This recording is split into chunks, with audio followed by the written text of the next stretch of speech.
Balancing the DJI RS3 Pro is super important, not just for this gimbal, but for every single gimbal out there. If you don't properly balance your gimbal, it could result in lower battery life because the motors are working overtime to compensate for that imbalance. It could potentially shorten the life of the motors itself and eventually ruin it. And your footage could end up having that shaky or wobbling effect in the footage itself because the gimbal isn't properly balanced. So let's dive right into it. I have the RS3 Pro, and over here I have the Canon C70 with the Sigma 18-35 cinema lens. Before you begin to balance, there are a couple super important things that you need to do. If you're using a longer setup like I am right here, you might want to get a longer base plate. The one I'm using is the SmallRig DJI base plate. And the reason for that is generally you want your base plate's midpoint to be aligned with the midpoint of your whole setup. So if you have a longer setup like I do, my midpoint of this whole setup is probably right around here. And so I want that to align straight with the midpoint of the base plate. You could potentially get away with using the included DJI base plate, but I feel like it's a little bit short, especially with a longer setup like I have right here. If I place it like right next to each other, you can see the midpoint of that DJI base plate isn't exactly aligned with the midpoint of my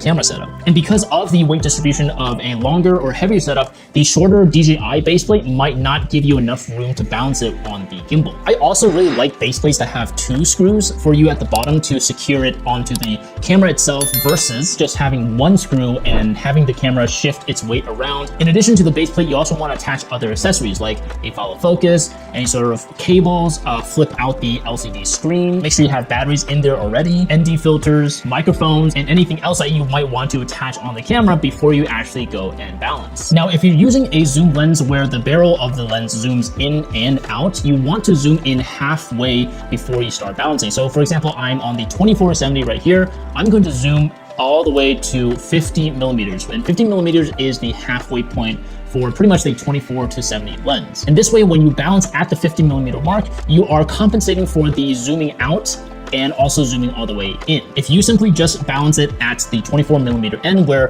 the lens is completely all the way in, then when you zoom into 70 millimeters, you're going to make the motors work extra hard to compensate for that weight redistribution. So now that we've gotten all of that out of the way, we can actually start balancing the gimbal. So now I have the gimbal unfolded and ready to balance. Now I'm going to start mounting my camera onto the gimbal itself. And I'm going to make sure that this lever right here is pushed backwards so that it is unlocked and I can slide the base plate right through. Once the camera is on the gimbal, I'm going to lock this base plate lever just like that. And the first axis that we're going to balance is going to be the tilt axis right here. I'm gonna hold one hand on the camera, and then on the other hand, I'm going to unlock the tilt axis so that the camera doesn't just fall right over. The first step is to tilt the camera all the way up and see where it's going to fall. If it falls forward, that means it is too bottom heavy. If it falls backwards towards you, it's going to be too top heavy. And you're going to adjust the weight distribution by unlocking this little knob right here and then simply sliding it up the mounting bracket or down the mounting bracket. And if I let go right now, it's going to fall forwards. It's going to fall away from me, which means that it is bottom heavy. So what I'm going to do is just simply adjust the weight so it's still falling forwards. And once you have the camera completely still where it's not falling backwards or forwards, that means the first part of the tilt axis is completely balanced and you're going to lock the knob right here. Now the next step is to balance the base plate. Right now, as you can see, the camera is falling forwards really fast, which means it is too front heavy. If I let go and the camera falls backwards towards me, that means it's too back heavy. So what I'm gonna do is unlock this lever right here to adjust the base plate. I'm gonna push it back and see where it falls. It's still falling forward. And right there, it looks to be completely balanced. If the camera isn't falling forwards or isn't falling backwards, that means the base plate is completely balanced, and I'm going to go ahead and lock the lever again. So now that I have adjusted the base plate, this tilt axis can go out of balance. And so now it looks to be a little bottom heavy, which I'm gonna adjust. Cool. So now that I have the camera completely still when it's facing upwards, that means the mounting bracket part of the tilt axis is completely balanced. And again, I'm just going to tighten up this knob down here to make sure that it's not going to shift or anything like that. And I'm going to just double check again to make sure that everything is completely balanced. I'm going to set it to the middle, and it looks like it's tilting forwards right now. So that means that the camera is a little bit too front heavy. I'm going to unlock the base plate again, and I'm just going to use this knob right here to do some fine-tune adjustments. So it's falling forward, so I want to shift it backwards ever so slightly. So just a little bit more, and right there, you can tell that it is completely balanced because it's not moving anywhere. I'm going to lock the lever and just double check. This is good.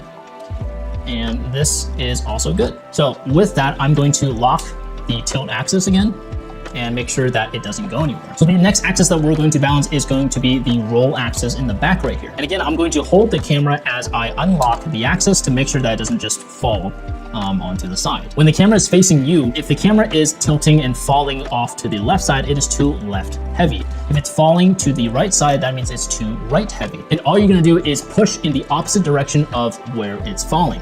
I'm gonna move this handle out of my way first before I start balancing.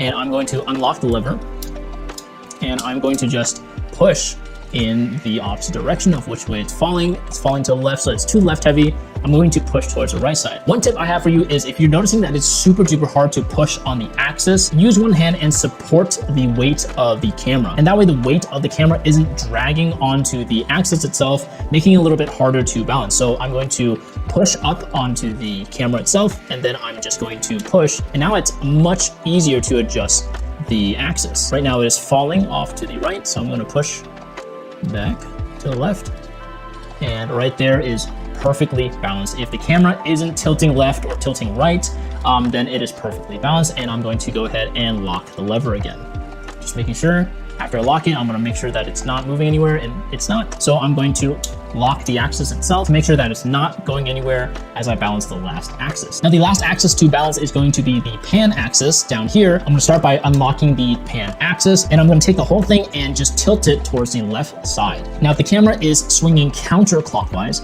that means it is too front heavy. And if it's swinging clockwise, that means it's too back heavy. And you just need to push the axis in the opposite direction where it's too heavy. So for example, right now my camera is too front heavy because it is spinning counterclockwise.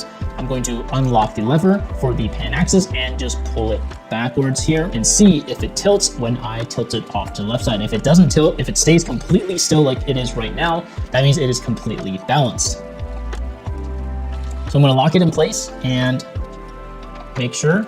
Okay, it is not. So it is still too front heavy. I'm going to adjust ever so slightly, lock it in. It is still a little bit too front heavy, so I'm going to unlock and then just ever so slightly pull it back a little bit, lock. And now you can tell that it is completely balanced because as I tilt it, it is not moving or going anywhere. And once you have the pan axis completely balanced, the whole gimbal now is also completely balanced. So now I'm going to unlock everything and just double check again to make sure everything is good to go, not moving or anything like that. There you go. And that to me looks to be a very balanced gimbal. Okay, that's it. That's how you balance the DJI RS3 Pro. If you have any other questions, leave it in the comments down below. If you like this video, hit that like button and make sure to subscribe for more filmmaking content. Until the next one, my name is Alex Chung and I'll see you later. Bye.